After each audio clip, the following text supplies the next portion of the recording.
Believe me when I say this, most YouTubers are fraudulent and they make the most vague and misleading guides I've ever seen.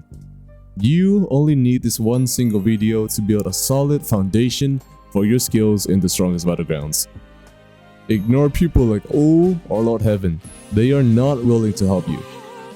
Just listen to me with all of your attention and you'll learn something even if you're an established professional.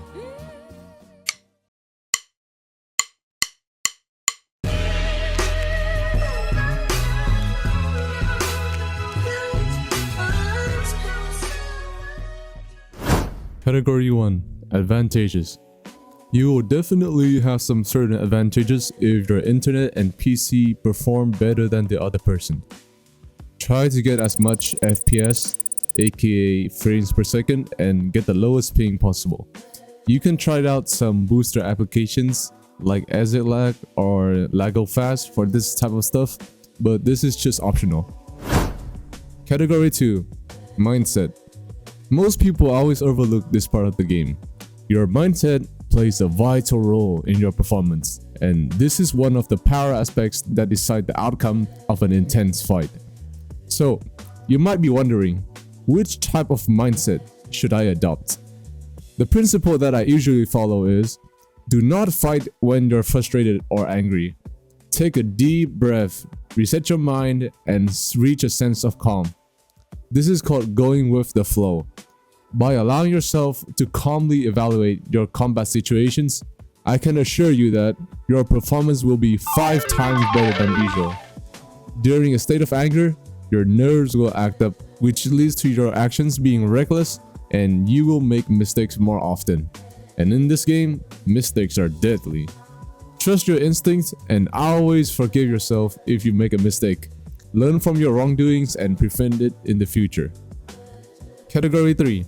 Combat. Now we are at the good part. Combat skills.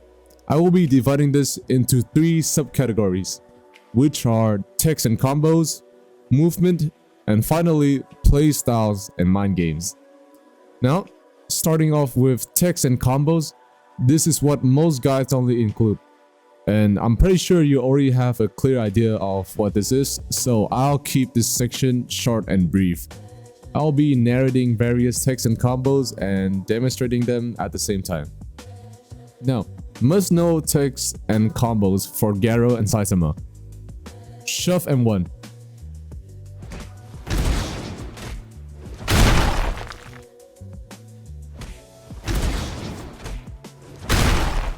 Shove front dash.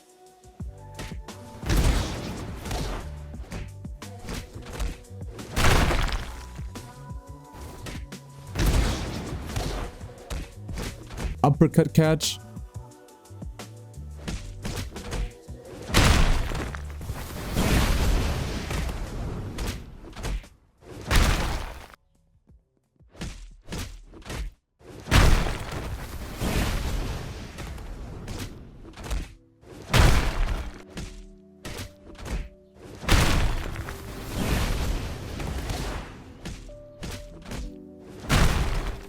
Hunter's grabs and one.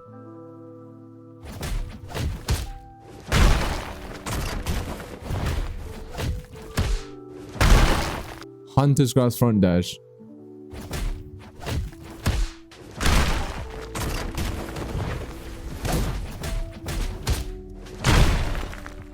And here's some advanced techs that you should know.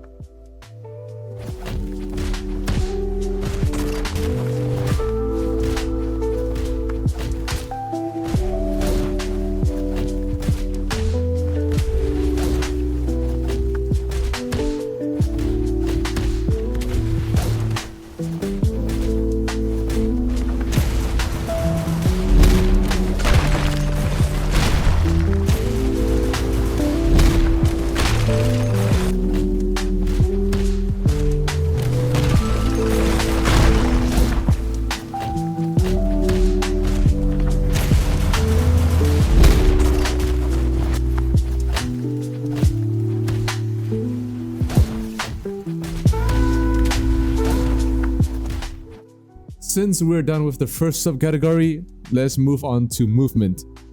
I'll be breaking down all dashes and going into detail about their smaller variations. Front dash. The first form is gonna be direct front dash. You just simply rush towards your opponent in a straight line. And the second type is gonna be the spinning, also known as skibidi dash. This is basically you turning your camera in a circular motion so that you can throw off your opponent's predictions and get behind their blocks. And last one is the shift lock dash. You can utilize shift lock to create sharp turns within your front dash and catch opponents off guard by hitting behind their blocks or feinting in action. Now for side dash. To start, we have the long arm. You only start your M1 at the end of your dash duration. This maximizes your M1 hitbox after a side dash, extending your catching range significantly. Next up is the hook dash or the J dash. You will firstly dash into a straight line and then curve your camera near the end of the side dash. This technique allows you to create sufficient space between you and your opponent, allowing you to back away safely, M1 trade, and even extend your combo with a backdash cancel. The final type will be the C dash. This technique is the most common side dash that players use, mainly for counter dashing. You just dash behind your opponent to break their block. Really useful and hard to track in close range combat. I recommend you dash on your right side because that's where your first M1 lands. Backdash. You can do a regular backdash to get away from other people, or you can utilize the backwards movement of this dash to aggressively attack your opponent. This technique is effective, but just like direct front dashes, don't use it too much or you'll be punished. And there's also the backdash cancel. You will use a move right before backdashing to execute that move while traveling a short distance. This allows you to extend combos and catch your opponents right after a side dash. Okay, now we focus on the technique of blocking, one of the key factors in our combat. There are three main techniques regarding blocking. Ghost blocking. This is basically just holding block for the least amount of time needed so you can instantly counter your opponents after they do an M1 or after they do a move. If you are holding block, there are two ways to do it. You can either track the general movement of your opponent and face the camera that way, or you can turn your camera beforehand so their M1 will hit your block right after they side dash.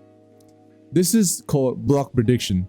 Way more effective than tracking in certain situations where you cannot turn your camera fast enough to counter your opponent. Now that the second subcategory is covered, let's go straight into playstyles and mind games. By definition, this is the psychological side of combat and also the most vital part. Playstyles and mind games are directly linked to the mentality and mindset. So by being able to mess up your opponent's thinking, you'll gain a massive advantage. So we shall break down the types of playstyles first. Initially, we have the aggressive style. This sort of combat mainly focuses on taking space during fights and overwhelming your opponent with constant pressure and rushing. This playstyle is especially effective against inexperienced and weak-minded people, but as you fight people on a more sophisticated level, you'll have to switch to the following playstyle, which is known as passive. The art of this style relies on how you observe other players and take action after them. Counter dashing, M1 catching, and blocking are gonna be your best friends with this. Passiveness allows you to exploit mistakes and wrongdoings that your enemies might create during combat. You will take every opportunity to punish them and overwhelm them. Every single action that you take in the game must have intention behind it. Every single M1, side dash, front dash, back dash, playstyle, it all needs a purpose for it to actually work. And now, let's move on to mind games. Mind games can be defined as the action of switching up your playstyles and abilities. You will execute various texts and moves in such different ways that your opponents cannot predict your next move. This is also widely known as adaptation. It is the ability to recognize patterns in an opponent's playstyle. For instance, you can see that your opponent is playing aggressively, and one effective way is to counter it by using the gaps in their defense. If they over-aggress, they could make mistakes in their spacing, and you can utilize that mistake to punish them and drain their health by a shit ton. And I remind you, this is just one example in various scenarios. And also, this theory can be applied to mess up your enemy's adaptation. You need to mix up your actions during fights to create a wave of confusion and uncertainty in your opponent's mind. You gotta get into their heads with your actions. That's why I told you to have intention behind everything you do. You have to be able to improvise and adapt both offensively and defensively. This is what you learn when you dedicate more time and gain experience in competitive combat. People who are psychological demons